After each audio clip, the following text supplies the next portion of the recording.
Chapter 22. While these conversations were going on in the reception room and the princess room, a carriage containing Pierre, who had been sent for, and Anna Mikhailovna, who found it necessary to accompany him, was driving into the court of Count Bezukhev's house. As the wheels rolled softly over the straw beneath the windows, Anna Mikhailovna, having turned with words of comfort to her companion, realized that he was asleep in his corner and woke him up.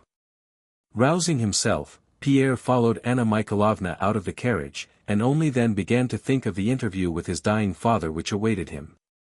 He noticed that they had not come to the front entrance but to the back door.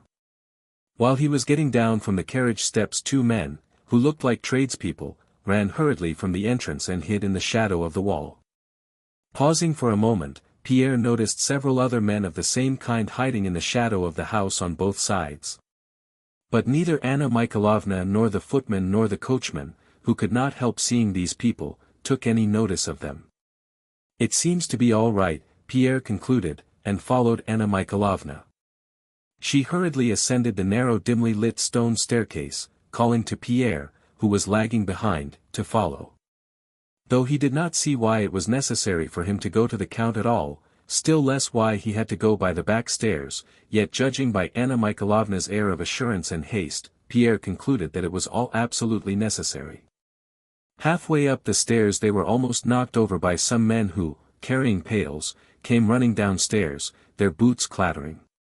These men pressed close to the wall to let Pierre and Anna Mikhailovna pass and did not evince the least surprise at seeing them there. "Is this the way to the princess's apartments?" asked Anna Mikhailovna of one of them. "Yes," replied a footman in a bold loud voice, as if anything were now permissible, "the door to the left, ma'am." "Perhaps the count did not ask for me," said Pierre when he reached the landing. "I'd better go to my own room." Anna Mikhailovna paused and waited for him to come up.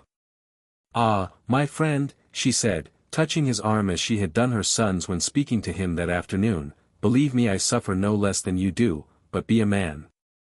"But really, hadn't I better go away?" he asked, looking kindly at her over his spectacles. "Ah, my dear friend. Forget the wrongs that may have been done you. Think that he is your father, perhaps in the agony of death." She sighed. "I have loved you like a son from the first. Trust yourself to me, Pierre. I shall not forget your interests." Pierre did not understand a word, but the conviction that all this had to be grew stronger, and he meekly followed Anna Mikhailovna, who was already opening a door. This door led into a back anteroom. An old man, a servant of the princess's, sat in a corner knitting a stocking. Pierre had never been in this part of the house and did not even know of the existence of these rooms. Anna Mikhailovna, addressing a maid who was hurrying past with a decanter on a tray as, "My dear," and "My sweet," asked about the princess' health and then led Pierre along a stone passage. The first door on the left led into the princess's apartments. The maid with the decanter in her haste had not closed the door. Everything in the house was done in haste at that time, and Pierre and Anna Mikhailovna in passing instinctively glanced into the room, where Prince Vasily and the eldest princess were sitting close together talking. Seeing them pass, Prince Vasily drew back with obvious impatience, while the princess jumped up and with a gesture of desperation slammed the door with all her might. This action was so unlike her usual composure and the fear depicted on Prince Vasily's face so out of keeping with his dignity that Pierre stopped and glanced inquiringly over his spectacles at his guide. Anna Mikhailovna evinced no surprise, she only smiled faintly and sighed, as if to say that this was no more than she had expected. "Be a man, my friend. I will look after your interests," said she in reply to his look, and went still faster along the passage. Pierre could not make out what it was all about, and still less what "watching over his interests" meant, but he decided that all these things had to be. From the passage they went into a large, dimly lit room adjoining the count's reception room. It was one of those sumptuous but cold apartments known to Pierre only from the front approach, but even in this room there now stood an empty bath, and water had been spilled on the carpet. They were met by a deacon with a censer and by a servant who passed out on tiptoe without heeding them. They went into the reception room familiar to Pierre, with two Italian windows opening into the conservatory, with its large bust and full-length portrait of Catherine the Great. The same people were still sitting here in almost the same positions as before, whispering to one another. All became silent and turned to look at the pale tear-worn Anna Mikhailovna as she entered, and at the big stout figure of Pierre who, hanging his head, meekly followed her. Anna Mikhailovna's face expressed a consciousness that the decisive moment had arrived. With the air of a practical Petersburg lady she now, keeping Pierre close beside her, entered the room even more boldly than that afternoon. She felt that as she brought with her the person the dying man wished to see, her own admission was assured. Casting a rapid glance at all those in the room and noticing the Count's confessor there, she glided up to him with a sort of amble, not exactly bowing yet seeming to grow suddenly smaller, and respectfully received the blessing first of one and then of another priest. "God be thanked that you are in time," said she to one of the priests, "all we relatives have been in such anxiety. This young man is the Count's son," she added more softly. "What a terrible moment."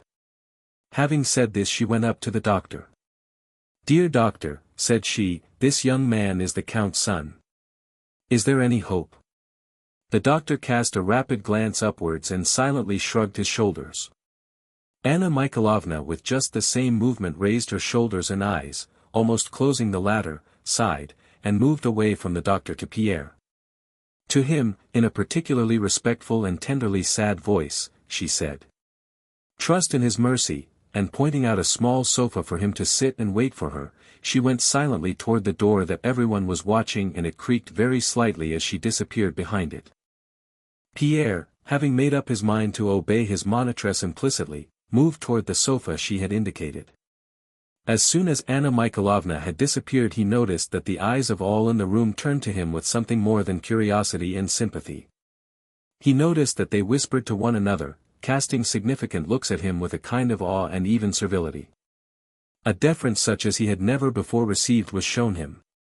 A strange lady, the one who had been talking to the priests, rose and offered him her seat, an aide-de-camp picked up and returned a glove Pierre had dropped, the doctors became respectfully silent as he passed by, and moved to make way for him.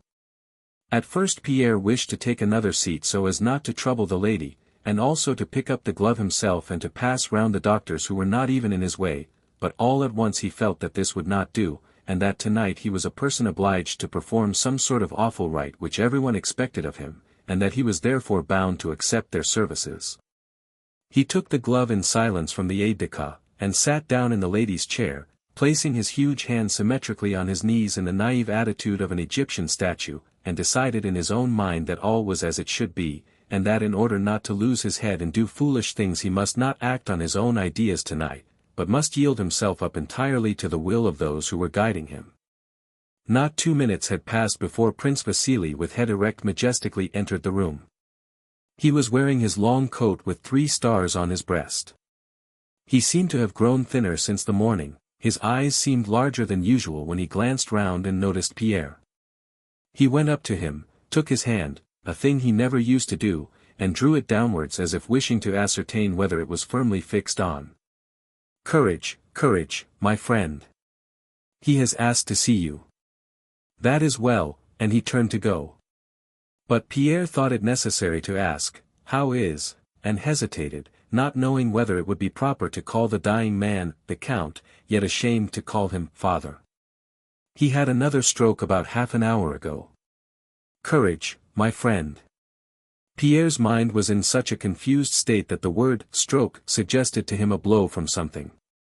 He looked at Prince Vasily in perplexity, and only later grasped that a stroke was an attack of illness. Prince Vasily said something to Lorraine in passing and went through the door on tiptoe. He could not walk well on tiptoe and his whole body jerked at each step.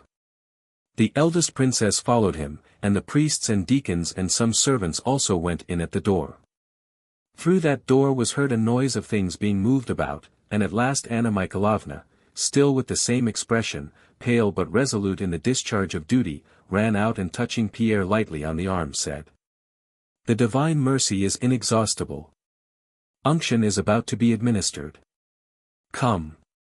Pierre went in at the door, stepping on the soft carpet, and noticed that the strange lady, the aide-de-camp, and some of the servants, all followed him in, as if there were now no further need for permission to enter that room.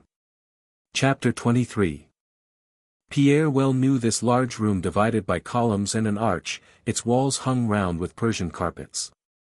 The part of the room behind the columns, with a high silk curtained mahogany bedstead on one side and on the other an immense case containing icons, was brightly illuminated with red light like a Russian church during evening service.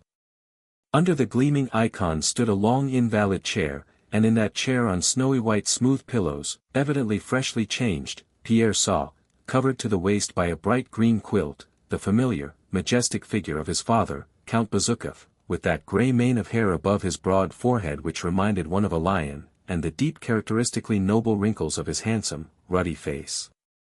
He lay just under the icons, his large thick hands outside the quilt.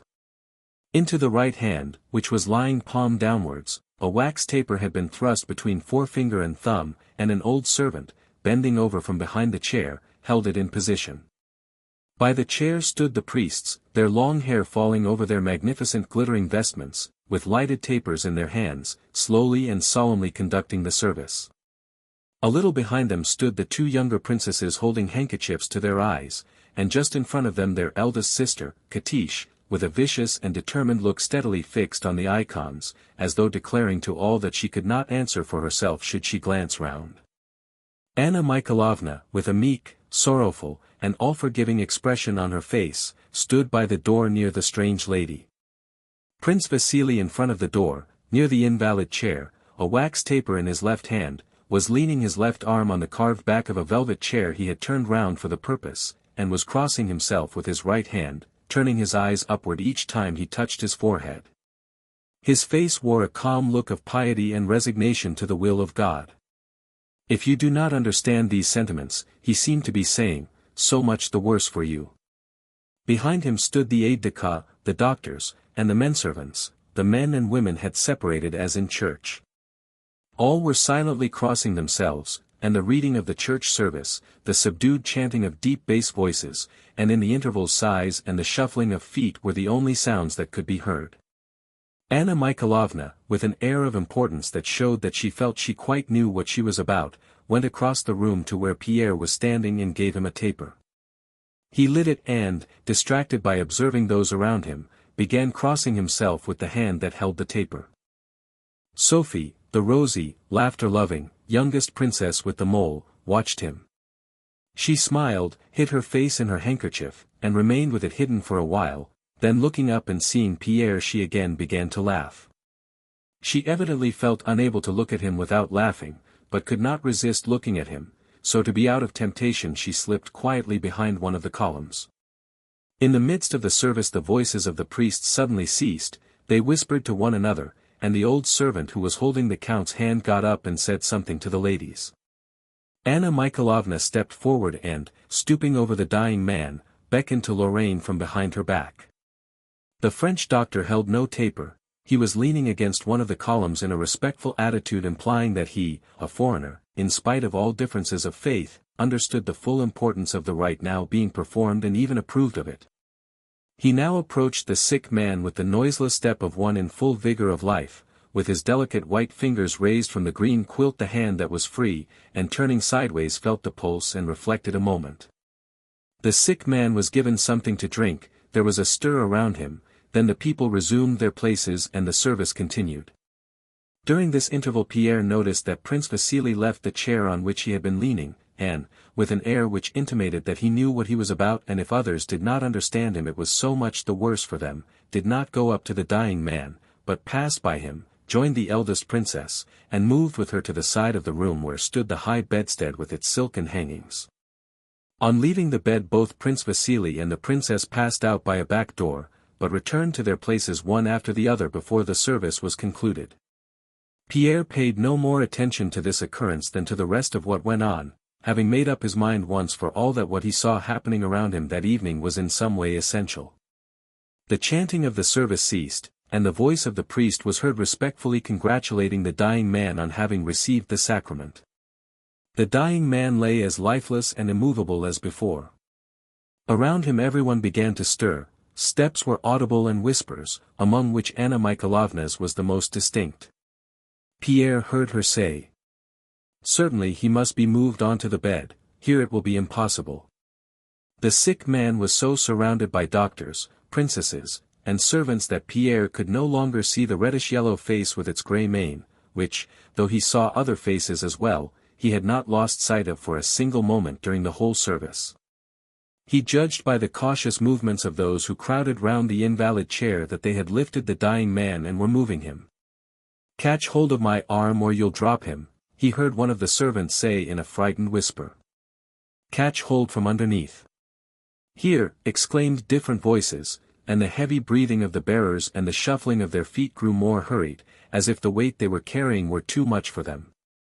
As the bearers, among whom was Anna Mikhailovna, passed the young man, he caught a momentary glimpse between their heads and backs of the dying man's high, stout, uncovered chest and powerful shoulders, raised by those who were holding him under the armpits, and of his grey, curly, leonine head.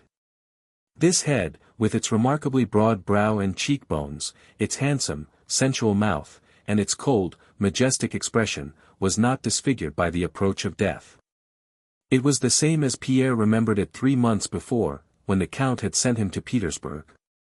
But now this head was swaying helplessly with the uneven movements of the bearers, and the cold listless gaze fixed itself upon nothing. After a few minutes' bustle beside the high bedstead, those who had carried the sick man dispersed. Anna Mikhailovna touched Pierre's hand and said, "Come." Pierre went with her to the bed on which the sick man had been laid in a stately pose in keeping with the ceremony just completed. He lay with his head propped high on the pillows. His hands were symmetrically placed on the green silk quilt, the palms downward. When Pierre came up, the Count was gazing straight at him, but with a look the significance of which could not be understood by mortal man. Either this look meant nothing but that as long as one has eyes they must look somewhere, or it meant too much. Pierre hesitated, not knowing what to do, and glanced inquiringly at his guide. Anna Mikhailovna made a hurried sign with her eyes, glancing at the sick man's hand and moving her lips as if to send it a kiss. Pierre, carefully stretching his neck so as not to touch the quilt, followed her suggestion and pressed his lips to the large boned, fleshy hand. Neither the hand nor a single muscle of the Count's face stirred. Once more Pierre looked questioningly at Anna Mikhailovna to see what he was to do next. Anna Mikhailovna with her eyes indicated a chair that stood beside the bed. Pierre obediently sat down, his eyes asking if he were doing right. Anna Mikhailovna nodded approvingly. Again Pierre fell into the naively symmetrical pose of an Egyptian statue, evidently distressed that his stout and clumsy body took up so much room and doing his utmost to look as small as possible. He looked at the Count, who still gazed at the spot where Pierre's face had been before he sat down. Anna Mikhailovna indicated by her attitude her consciousness of the pathetic importance of these last moments of meeting between the father and son. This lasted about 2 minutes, which to Pierre seemed an hour. Suddenly the broad muscles and lines of the Count's face began to twitch. The twitching increased, the handsome mouth was drawn to one side, only now did Pierre realize how near death his father was, and from that distorted mouth issued an indistinct, hoarse sound. Anna Mikhailovna looked attentively at the sick man's eyes, trying to guess what he wanted. She pointed first to Pierre, then to some drink, then named Prince Vasily in an inquiring whisper, then pointed to the quilt. The eyes and face of the sick man showed impatience. He made an effort to look at the servant who stood constantly at the head of the bed. "Wants to turn on the other side," whispered the servant, and got up to turn the Count's heavy body toward the wall. Pierre rose to help him. While the Count was being turned over, one of his arms fell back helplessly and he made a fruitless effort to pull it forward. Whether he noticed the look of terror with which Pierre regarded that lifeless arm, or whether some other thought flitted across his dying brain, at any rate he glanced at the refractory arm, at Pierre's terror-stricken face, and again at the arm, and on his face a feeble, piteous smile appeared, quite out of keeping with his features, that seemed to deride his own helplessness. At sight of this smile Pierre felt an unexpected quivering in his breast and a tickling in his nose, and tears dimmed his eyes. The sick man was turned on to his side with his face to the wall. He sighed. "He is dozing," said Anna Mikhailovna, observing that one of the princesses was coming to take her turn at watching. "Let us go." Pierre went out.